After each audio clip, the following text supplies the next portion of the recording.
In this video, I'm going to talk about some of the things that were discussed during a private coaching session with somebody that was in the middle of something that was pretty unbearable for them at the time. It was a breakup, a sudden ending, being blocked and being told, I just don't want this anymore. And if you have ever experienced that, you know that in your body, it feels like you're fighting for your life. So we're not going to talk about theory in this video.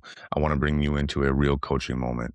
A part of the conversation that I had with this person who was spiraling hard after that relationship ended. They were having sleepless nights, rewriting messages over and over again, questioning every word that they have ever said, trying to figure out if one different sentence would have changed everything. And I want to walk you through what was actually happening underneath all of that.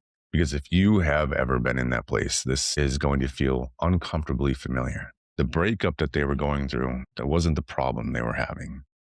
Now, I need you to stick with me to the very end because I'm going to show you why situations like this don't create your suffering. They are confirming an identity that was built a long time ago. And I'll show you exactly what to do about it too. You see, when someone pulls away, your body reacts first. You start to get that panic. You can't sleep. You replay conversations. You analyze your tone and you wonder if you were too much. You think if maybe I hadn't pushed so hard. You think if maybe I had handled it better. And that's not just heartbreak. That's abandonment activation. The event is current. The intensity is ancient. And here's where most people get it wrong. The overthinking is not the problem. The urge to send another message is not the problem. The panic isn't even the problem. Those are all coping mechanisms. And they are doing one job, protecting and reconfirming your identity. The identity that says, I'm the one who gets left. And that identity was formed by the stories that you started telling yourself when you were young. Between the ages of 0, 7, your brain operates primarily in theta brainwave state. And that's a highly suggestible state. You absorb relational dynamics without logic or without reasoning. You don't have a filter, you just encode. So if love felt inconsistent, if someone important withdrew emotionally, then you had to perform in order to get attention. If being emotional made people uncomfortable, your brain didn't say, this is really complex. It said, I need a strategy. And the strategy became, if I adjust myself, if I change who I am, then I won't be abandoned. And that story hardened into identity. Now, if you fast forward, someone pulls away in an adult relationship, your nervous system doesn't interpret it as a relationship ending. It interprets it as you're not chosen. And research shows that social rejection activates the same neural pathways as physical pain. The anterior cingulate cortex lights up like a firework, like a Christmas tree. And cortisol rises, the amygdala fires, your body moves into fight or flight. So you scramble, you explain their stress, you rationalize their behaviors, maybe it's burnout, you rationalize their tone, you try to send the perfect message. But here's what nobody really understands. There's no perfect message that will make someone choose you.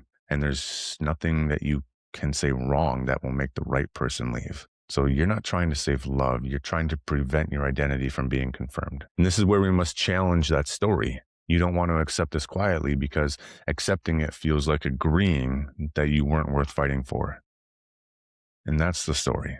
That if I don't fight, it means I don't matter. But fighting to be chosen reinforces the wound that says you must earn your place. You're not afraid of losing them. You're afraid of losing the version of yourself that felt chosen. Until you separate those things, you will negotiate love instead of receiving it. Now, here's what becomes possible when you challenge this. If someone leaving doesn't mean you are defective, if silence doesn't mean you are disposable, if rejection doesn't mean you are too much, then you stop chasing, you stop performing, you stop overfunctioning, you start standing. Here's how you begin doing that. Step 1, name the fear out loud.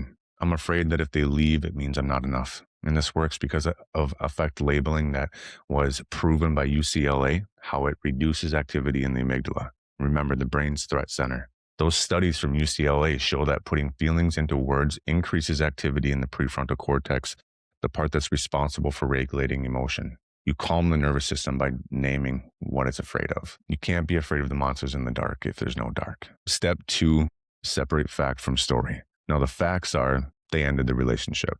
The story that you're creating in your mind is, I am too much. The facts are, they blocked me. The story becomes, I'm disposable. Cognitive reappraisal strengthens neural pathways that allow you to reinterpret events without emotional flooding. It's one of the most evidence-backed emotional regulation tools in neuroscience. So separate fact from story. This is also something that Buddhist teaching has been talking about for centuries. There's what's called the Eightfold Path, and the very first one is right vision. Are you looking at this clearly? Now, step 3, regulate your body before you regulate the situation. Put your hand up on your chest. Have you actually ever tried that? Hand up on your chest and just feel the pressure of your hand on your heartbeat.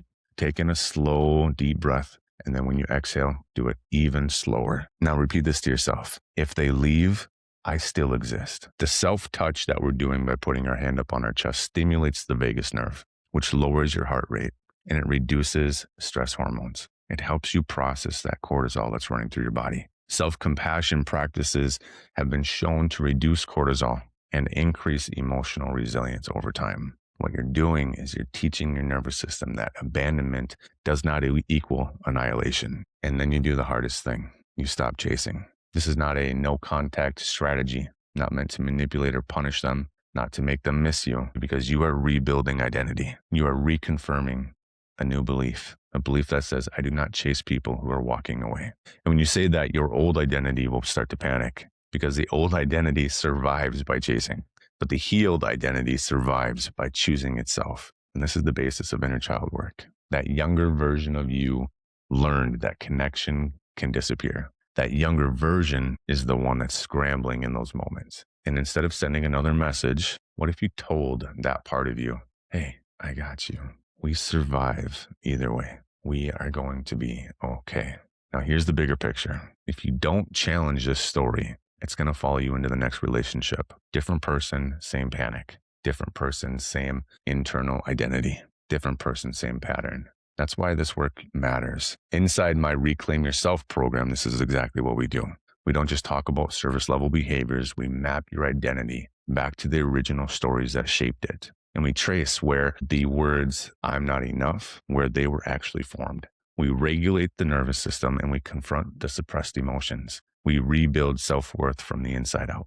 It's about becoming grounded. It's about becoming someone who can experience someone leaving without collapsing into self-erasure. I don't promise miracles, but I have watched people go from spiraling to sitting still, breathing steady, saying, if they leave, I'm still whole. And that's freedom. Now, if this resonated with you, if you felt exposed in a way that was uncomfortable but honest, I want you to pay attention to that. You might be operating from an identity that was built to survive childhood, but I'm telling you, you can rebuild it. If you want to go deeper into this work, there's a link below. You can book a call. Let's see if you're actually ready to confront the story instead of just manage those symptoms. And if you're not ready for that, then start with the 3 steps I gave you. Practice them. Don't just try to understand them intellectually. Do them when panic hits. Do them when panic doesn't hit. I appreciate you for being here. I appreciate you for being willing to look at this and to work on yourself. This work is not easy, but if you keep going, if you stop abandoning yourself when someone else does, it will be worth it.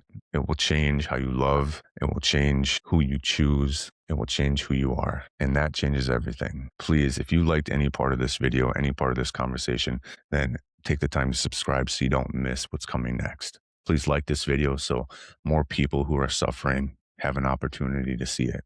Please share it with somebody who might need it, who might be going through a difficult time. And as always, I welcome your comments down below. Take the time to share your story, because you don't know if your story is the next one that might help somebody else feel a little bit less alone. I love you guys. I'll see you on the next one.